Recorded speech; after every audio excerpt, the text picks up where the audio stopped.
vimos morar perto da sede para ficar mais prático e mais bom, porque o irmão Laureano sabe onde a gente mora. 5 minutos a gente está lá. De Sandeira 2. Sandeira é lá. Aleluia. Então hoje nós estamos aqui. O pastor Elias está viajando, os irmãos sabem, vamos orar por ele. Mas nós saímos da sede, mas a sede não saiu da gente. Eu estava aqui e já recebi umas 18 mensagens. Glória a O Deus. telefone ligou. Eu saí ali de lá e falei, irmão, eu estou aqui no culto, não pode resolver depois? Não, pastor, está acontecendo isso, olha, tranquilo, pode resolver aí. Mas é uma bênção. A irmã Paula gostaria de estar aqui com os irmãos, mas na ausência da irmã Adriana, alguns irmãos viajando, e ela, como dirigente de círculo de relação, ele falou, tem que ficar aqui com os irmãos. Mas leva a minha saudação para os irmãos de Babaçu, para a missionária Márcia, para o pastor Laureano, para todos os irmãos ali. Ela tem um carinho muito grande pela vida dos nossos irmãos. E nós estamos aqui. Hoje, 7º dia de campanha. Já temos visto o que Deus tem feito através desses dias.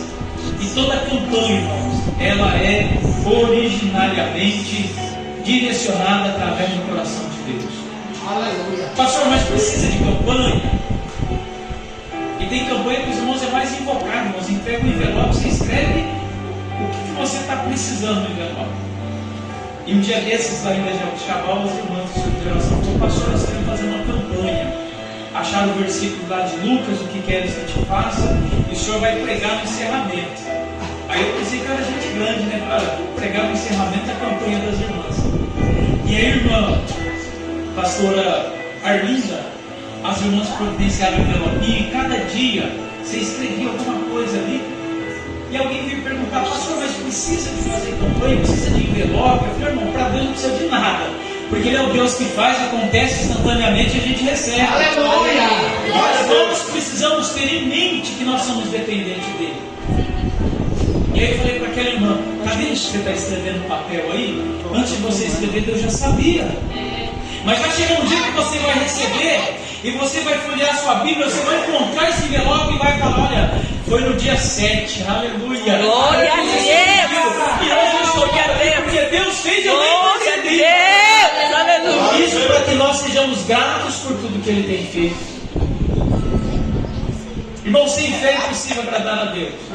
E fé, você só vê que uma pessoa tem fé quando ela tem gratidão. Porque nós agradecemos por aquilo que Deus fez.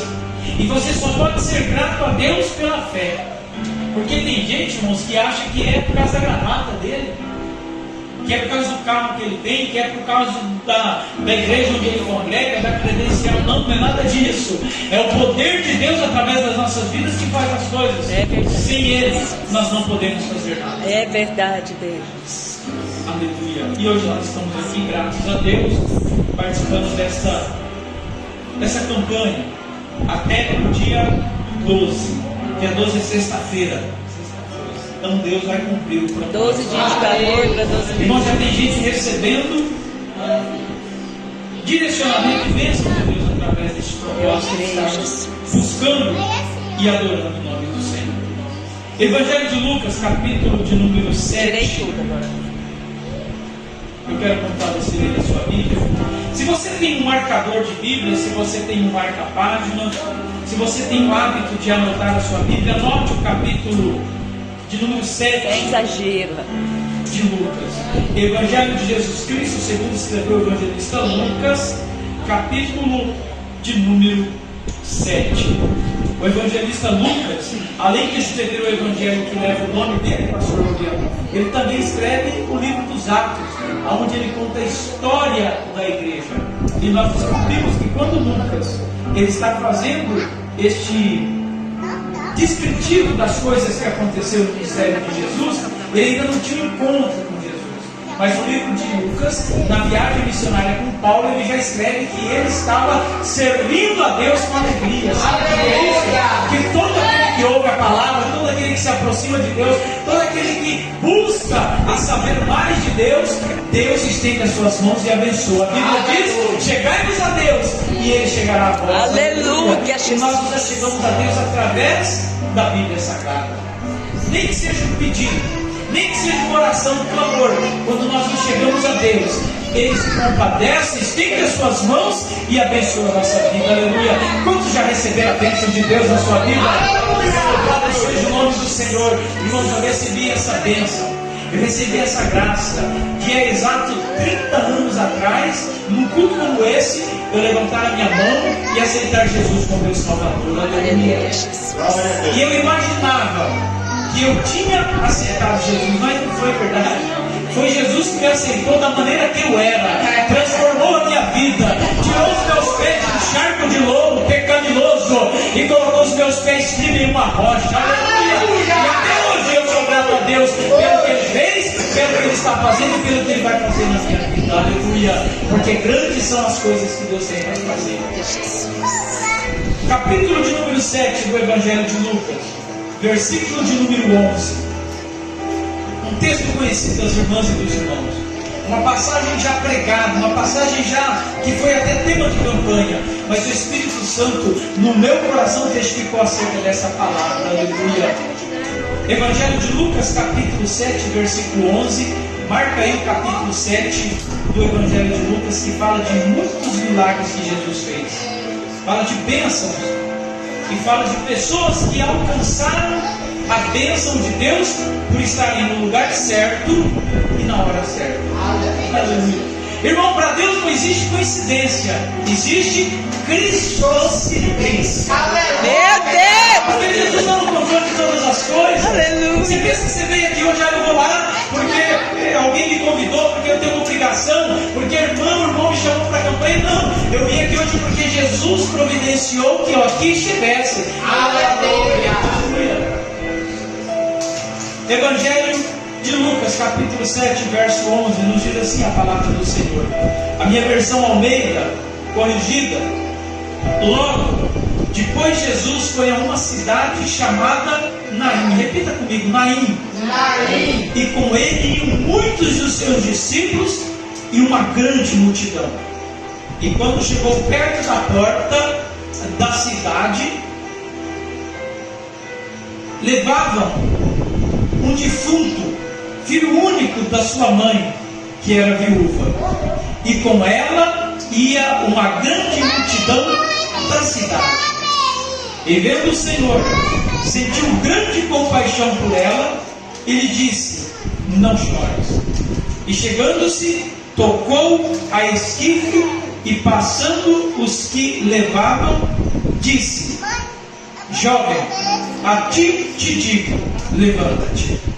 E o defunto assentou-se e começou a falar, e Jesus o entregou à mãe dele. E todos se apoderaram de um grande temor e glorificaram a Deus, dizendo: um grande profeta se levantou entre nós. E Deus visitou o seu povo, e correu dele esta fama por toda a Judéia e por toda a região circunvizinha. Meu Deus! Glória a Deus. Pode fechar a sua Bíblia, irmãos. Glória a Deus. Irmãos, a narrativa bíblica do Evangelho de Lucas, ela mostra Jesus como alguém que tinha poder, alguém que poderia fazer milagres, contrariando o entendimento daquelas pessoas. Porque o povo judeu, o povo da região de Naim, o povo da região de Cafarnaum, cidades onde Jesus estava passando, eles não estavam acostumados a ver milagre instantaneamente. Note que o livro do profeta Malaquias, a qual o pastor leu aqui hoje, o capítulo que fala da nossa fidelidade, o livro do profeta Malaquias foi o último livro escrito no Antigo Testamento, encerrando-se o ministério profético.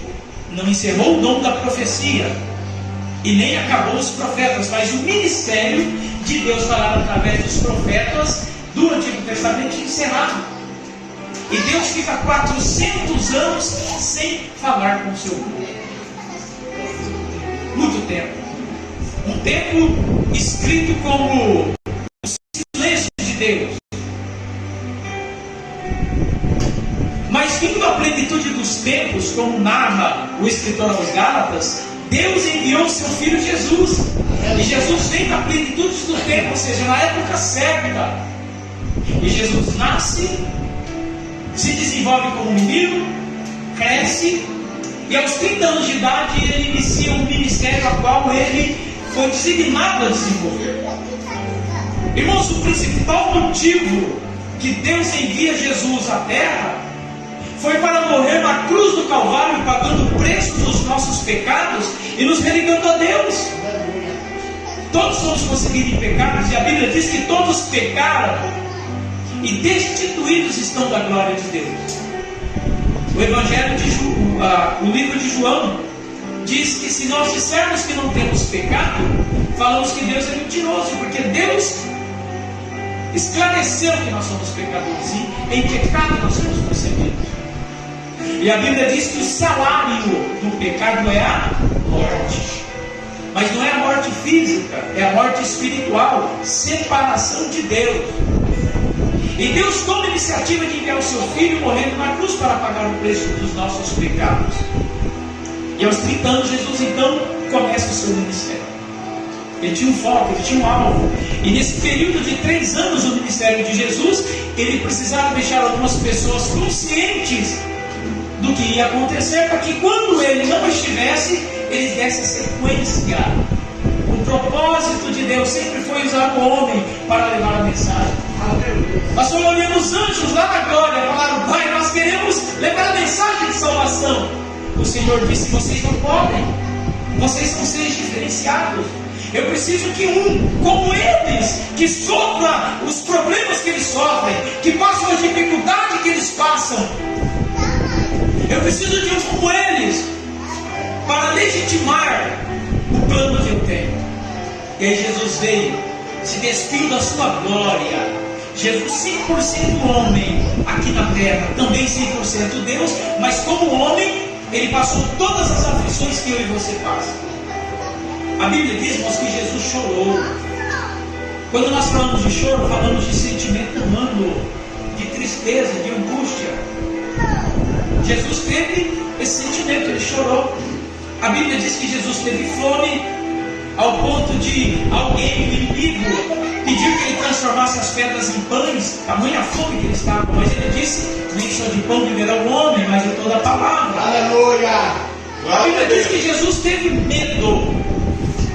Momentos antes da crucificação, a Bíblia diz que Jesus disse: Pai, passa de mim esse cálice, todavia seja feita a sua vontade. Mesmo com medo, ele foi obediente. A Bíblia diz que Jesus sentiu só. Em um momento ele foi orar, os seus discípulos ficaram para trás, e ele disse: mas nem um pouquinho vocês podem orar comigo? Então Jesus passou todas as aflições, mas ele disse: tem de bom ânimo, eu venci o mundo. E Jesus venceu por mim e por você. E essa narrativa, ela está descrita no Evangelho de Lucas. E Lucas vai dizer, irmãos, no capítulo 7, que Jesus, mesmo tendo um foco de morrer na cruz do Calvário, porque foi para isso que Jesus veio, para morrer na cruz, conforme eu descrevi neste período que eu acabei de dizer. Embora Jesus veio para morrer na cruz, e o foco dele era a cruz, mesmo que os discípulos não aceitassem, Jesus nos diz: olha, eu vou, importa que o Filho do Homem, importa que ele seja entregue na mão dos pecadores. Pedro, ouvindo isso, Pedro fala: não, Jesus, no Senhor ninguém toca. E até tentou fazer uma confusão ali, mas Jesus repreendeu ele, porque Deus não é Deus de confusão, aleluia. Irmãos, o nosso Deus é um Deus de verdade, de paz. Se você está passando um momento de confusão, de tribulação, de insegurança, de incerteza, busque orientação em Deus. Às vezes no silêncio, você não precisa nem abrir a sua boca. As irmãs sabem do que eu estou falando, os irmãos sabem do que eu estou dizendo. Irmãos, tem momento que o inimigo está tão furioso que se você falar alguma coisa, a casa cai. Se você falar alguma coisa, a terceira guerra mundial acontece. Porque o inimigo só está esperando o teu vacilo. E a Bíblia diz que a gente tropeça em palavras, em atitudes. O apóstolo Paulo fala: quando eu penso em fazer o bem ou o mal, eu já pratiquei. Então tem hora que a gente fica em silêncio. Mas mesmo em silêncio a gente pode falar com Deus. Jesus entra com providência. Acalma a tempestade. Tira dessa confusão. Muda tudo, Jesus. Porque onde Jesus está, o mal não prevalece. E Jesus repreende Pedro, e Pedro não entende que ele precisava. Mas mesmo o foco de Jesus sendo morrer na cruz, na caminhada, ele exerceu a função que somente Deus pode exercer. Porque enquanto ele era homem, ele era Deus também. Jesus 100% homem, 100% Deus. E quando ele sai de uma cidade pequena chamada Cafarnaum, ali ele já tinha feito um milagre. Ele passa na porta de uma cidade chamada Naim. O texto que a gente está lendo aqui chama o filho da viúva de Naim. Naim não era o marido dela. Naim era a cidade onde ela morava. Eu já vi gente pregando, pastor, que a irmã, o Naim morreu e a irmã ficou viúva. Meu Deus! Mas as pessoas na Bíblia, e sobretudo no Antigo Testamento, elas eram conhecidas, missionárias, por o lugar da onde elas vieram. Lembra da Maria Madalena? Da cidade de Magdala. Saulo de Tarso, da cidade de Tarso. Jesus de Nazaré, da cidade de Nazaré. Essa mulher, a Bíblia não fala o nome dela, a Bíblia não fala o nome do marido dela, nem a profissão dele, mas a Bíblia diz que ela era de Naim. E quando Jesus está passando na porta de Naim, no portão da cidade, e atrai de Jesus os seus discípulos uma grande multidão, porque onde Jesus está tem pessoas, Aleluia. onde Jesus está tem gente.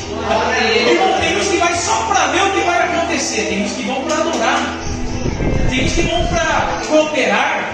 Não importa que tem gente, e aonde tem gente tem problema, e aonde tem problema é um lugar para acontecer um milagre. Aleluia. O milagre só vai acontecer na sua vida, irmão Leandro, o dia que tiver uma necessidade. Porque aquilo que você pode fazer com suas mãos, aquilo que você pode fazer com a sua capacidade, aquilo que você pode organizar com o seu intelecto, Deus não vai fazer. Mas aquilo que você não pode, pede para Ele, confiando Ele faz. Aleluia. Porque Ele não tem milagre. Aleluia. Então, onde tem gente tem problema, onde tem problema tem terreno fértil para milagre. Repita comigo, milagre. Milagre.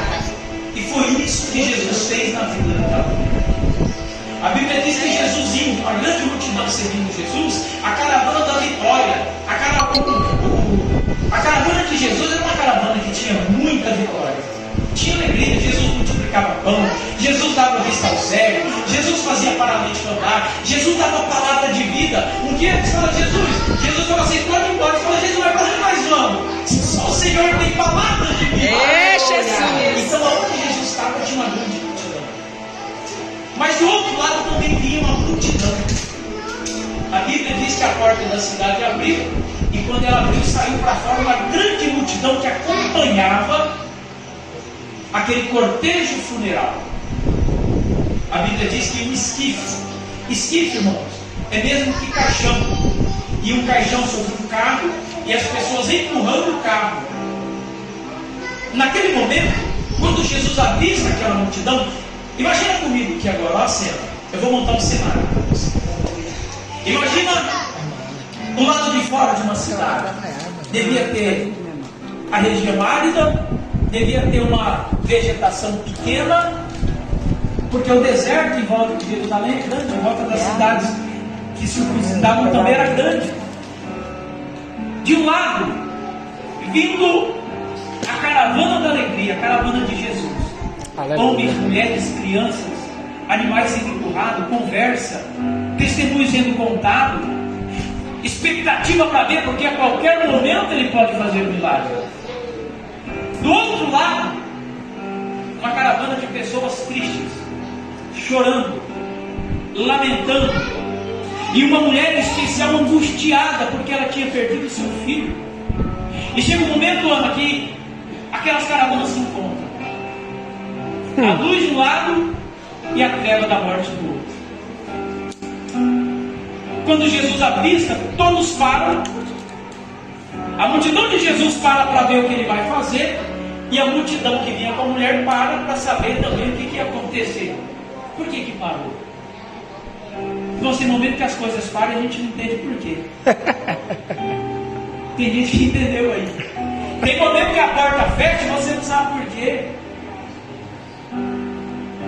Tem momento que secam-se as fontes e a gente não entende por quê. Estava tudo bem com a tua saúde, agora veio a notícia de um diagnóstico que você tem que fazer um tratamento, é um tratamento de risco. Estava tudo bem, mas a porta do emprego fechou. A minha família estava uma bênção, mas veio aquela situação e agora problema com o marido, problema com o filho, problema com a esposa. O vizinho do lado que era uma bênção agora está te perseguindo. O colega de trabalho que até te incentivava, agora tem inveja de você lá dentro. Secou, parou. Mas tudo tem um propósito. Repete comigo, propósito. Propósito. As pessoas sem entender porque parou tudo, mas quando parou, aleluia, Jesus se aproximou. Glória a Deus. E quando Jesus se aproxima, irmão, ele coloca a mão sobre o esquife, ele não coloca a mão sobre o defunto diretamente. Nós vamos ver 3 situações dessas. A Bíblia diz no Antigo Testamento que não poderia um judeu, um hebreu, alguém que tivesse conhecimento da palavra, tocar no defunto. Primeiro, porque você poderia pegar uma infecção, você poderia pegar ali uma doença e não tinha tratamento imediato. Então o sacerdote já decretou: olha, para vocês ficarem limpos, vocês não tocam no defunto. E Jesus sabia dessas coisas. Mas Jesus não está condicionado às coisas humanas, Ele é Deus. Ele pode mudar as coisas, Ele pode mudar os planos, Ele pode mudar as sentenças. Aleluia. Lá em Cafarnaum, onde Jesus tinha passado, tinha uma moça que tinha ficado doente também, a filha de um homem muito famoso, de um centurião, um político, uma pessoa influente.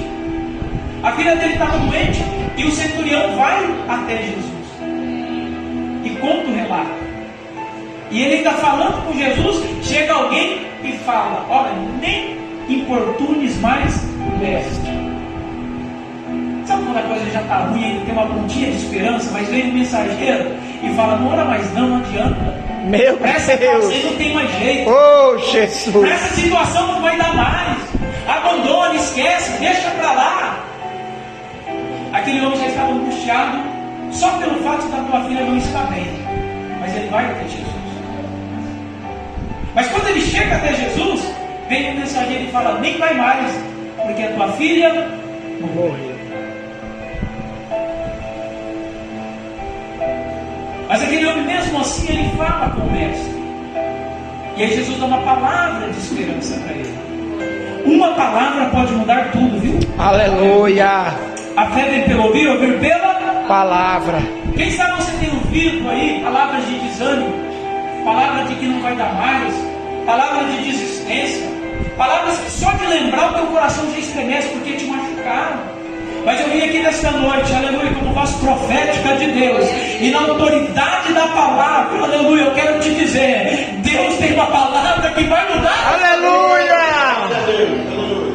Porque a palavra de Deus é viva, a palavra de Deus é eficaz, a palavra de Deus penetra até a divisão da alma e do espírito. Eu estou falando com você e a palavra está falando comigo aqui também, aleluia, porque eu preciso da palavra. Aleluia. E Jesus deu uma palavra para aquele centurião: calma, a tua filha apenas Dó.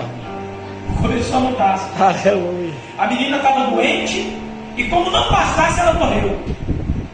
A pior notícia poderia chegar. Mas a escalada das coisas boas também existe. Aleluia. Ele se aproxima de Jesus, Jesus olha para ele e Jesus dá uma palavra: calma, menina, só dorme. A escalada já começa. Ele já fica imaginando: então, Jesus, vamos em casa. Jesus vai. A Bíblia diz, irmãos, que Jesus manda sair todo mundo, não fica ninguém a não ser os discípulos. E Jesus toca a mão da menina, a menina se levantou. Olha o mistério. Já em Naim, o negócio foi público. Em Cafarnaum foi no secreto. Ninguém viu e Jesus pôs a mão. E Naim não. Todo mundo vendo e Jesus não põe a mão. Sabe o que significa isso, irmão? Que não importa a situação e não importa o método, importa que Deus tem poder para fazer. Aleluia. Irmão, tem coisa que Deus vai pôr a mão, tem coisa que Deus não vai pôr a mão, tem coisa que Deus vai falar, tem coisa que Deus não vai falar. Mas o importante é que Deus esteja no negócio. Aleluia. Se você envolver Deus na sua vida, o milagre vai acontecer. Oh, glória. Esse mesmo evangelho de Lucas vai falar da morte de um outro amigo de Jesus, o Lázaro. Quando Jesus chega, já foram 4 Dias. Já cheirava Mal. 4 dias, irmãos. Era um período que a tradição dos hebreus, dos judeus, pessoal do Oriente Médio, acredita que é um tempo que leva para o espírito desencarnar do corpo. Não está escrito isso na Bíblia, mas é uma tradição. E nós estudando chegamos a essa conclusão. Eles temiam isso. Alguns falam 7 dias. Mas o fato é que quando Jesus chegou, o corpo já estava em decomposição. Já cheira mal, Jesus. A Bíblia diz que Jesus então vai até o sepulcro e dá uma ordem. E fala assim, ó, tirai A pedra. E quando Jesus manda tirar a pedra e eles obedecem, a Bíblia diz que Jesus disse, Lázaro, sai para fora. E a Bíblia diz que o defunto, o morto, ressuscitou. Aleluia. Olha que coisa interessante. Em Cafarnaum, Jesus vai até a casa e manda todo mundo sair, fica no secreto e pega na mão da menina. Já em Naim, é público, todo mundo está vendo. Jesus não toca o corpo, mas põe a mão no carro, no esquife, e o jovem ressuscita. Já na casa de Marta e Maria, Jesus não põe a mão no morto, Jesus não entra na sepultura, mas Jesus dá uma ordem: remova uma pedra. Você está vendo que tem coisa que é Deus que vai fazer? Você está entendendo que tem coisa que somos nós que precisamos fazer para que o milagre aconteça? Aleluia. Irmão, é o 7º dia da campanha e Deus já tem falado. Aleluia. Hoje, o que a gente está ouvindo hoje, segundo o que eu entendi aqui, é para o mês de julho. Aleluia. Cada dia é um mês. Mas o nosso Deus, ele não muda, ele vai fazer um milagre. Aleluia. Apenas aguarde e confia, porque o milagre vai chegar. Mas entenda que tem coisas que Deus vai fazer e você não tem controle nenhum sobre isso. Lá em Cafarnaum, Jesus mandou todo mundo sair para fora. Não tinha o que o centurião fizesse para mudar a situação. Ele até foi expulso de casa. Sai daqui. Já em Naim, aleluia, Jesus para, olha para a multidão, toca o carro. A Bíblia diz que Jesus mandou o carro parar e tocou no carro. As pessoas ficam sem saber por que parou. Mas o milagre aconteceu. Aleluia. Tem situação que Deus vai parar, viu? Deus vai fazer. Oh, Jesus. Aleluia. Deus vai dar um break em muitas coisas por aí para a gente entender o propósito dele. Aleluia. Porque tem muita gente achando que é só caminhar, que é só ir, do jeito que vem, vai. Mas presta atenção que Deus tem método e propósito. Aleluia. O break de Deus, parar de Deus, ele tem propósito. Aleluia. Por que tem que parar? Irmãos, tem que parar para reorganizar. Tem muita gente correndo, tem muita gente fazendo plano, tem muita gente usando metodologia, mas está se esquecendo de colocar Jesus na caminhada. Aleluia. Aleluia. Mas é hora que Jesus manda parar. E quando ele manda parar, ele organiza as coisas. Aleluia. Ele coloca tudo no lugar. Os discípulos estavam no barco, o mar se levantou ferozmente. Eles já estavam desesperados, pensando em jogar as coisas para fora. Alguém se lembrou que Jesus estava no barco e falou: chama o mestre, ele está dormindo. Mas por que ele está dormindo? Ele não vê que nós vamos perecer? Aí Jesus levanta. Eu vou ficar imaginando a cena. Quando Jesus se levanta, ele estica as suas mãos e diz: mar, acalma-te. Aleluia. Ele acalmou a tempestade. Aleluia. O barco parou. E a Bíblia diz que quando o barco parou, ele acalmou a tempestade, grande bonança veio em seguida. Aleluia. Então tem coisa que Deus vai brecar para ajustar, mas ele vai continuar no fluxo. Aleluia. Aleluia. Porque a promessa que ele fez, ele vai cumprir. Louvado seja o nome do Senhor. Já lá na casa de Marta e Maria e Lázaro, Jesus já age de uma maneira diferente. Ele não põe as mãos, ele não tira ninguém para fora, mas ele pede para que as pessoas façam a parte delas. Tem hora que você vai ter que fazer, tem hora que você vai ter que agir, tem hora que você vai ter que dar um basta, tem hora que você vai ter que usar a autoridade que Deus te deu lá na tua casa, mas tem hora que Deus vai te requerer a autoridade que Ele te deu lá no teu trabalho, no teu emprego, no ônibus, aonde você estiver, porque você tem um chamado. Aleluia. E Deus conta com você para você você fazer a tua parte. Aleluia. E quando você fizer a tua parte, o milagre vai acontecer. Aleluia. Duas lições a gente aprende nessa passagem na cidade de Naim. Primeiro, Jesus trouxe uma palavra de consolo. Ele disse para aquela mulher: não temas. Aleluia. Segundo, Jesus tocou. E quando Jesus toca, o milagre acontece. Aleluia. Jesus consola e Jesus toca. Irmãos, o consolo de Jesus foi algo tão bom que as pessoas abriram o coração. Porque você imagina, a mulher tinha acabado de perder o seu filho, já tinha perdido o marido. E o Antigo Testamento, irmãos, ele é todo planejado de uma maneira patriarcal. Sabe o que é isso? Tem que ter um homem para as coisas funcionarem. Até a genealogia era cerrada, parada, se não nascesse um menino homem. A mulher tinha perdido seu marido. Ela não perdeu apenas o companheiro, ela perdeu sua fonte de renda, porque era papel do homem trabalhar e prover o lar. A Bíblia diz de algumas mulheres que foram trabalhar, mas essas foram de baixo propósito.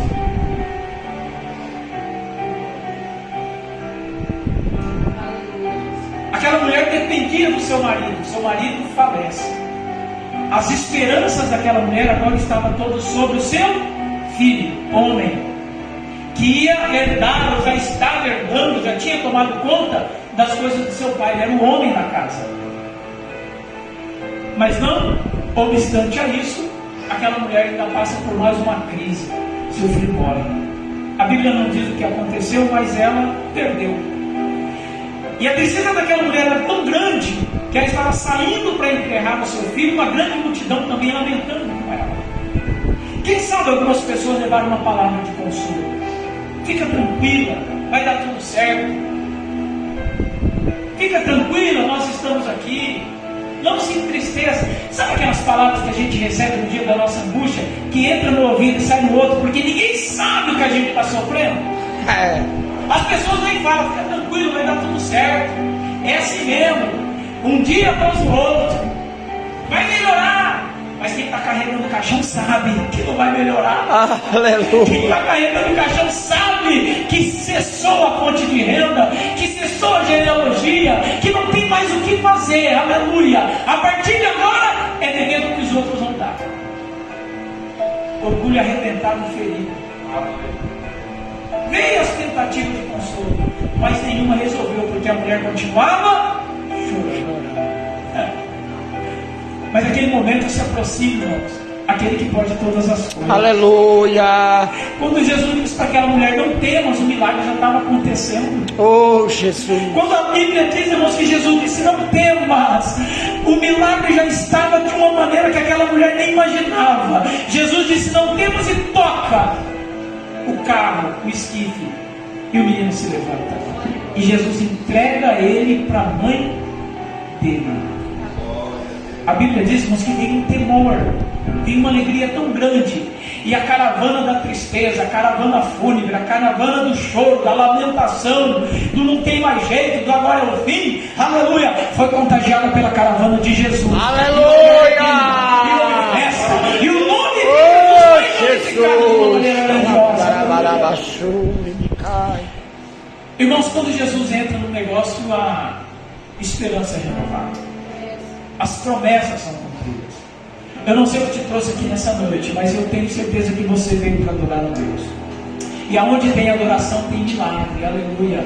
Porque uma mulher um dia encontrou com Jesus no poço e perguntou de adoração: onde nós devemos adorar? Porque ela queria adorar. E Jesus disse: olha, o meu Pai procura os verdadeiros adoradores, aqueles que adoram em espírito e em verdade. E se você quer adorar a Deus nessa noite, aleluia, Ele está aqui para abençoar a sua vida. Aleluia. Se coloque de pé, aleluia, eu quero orar com você.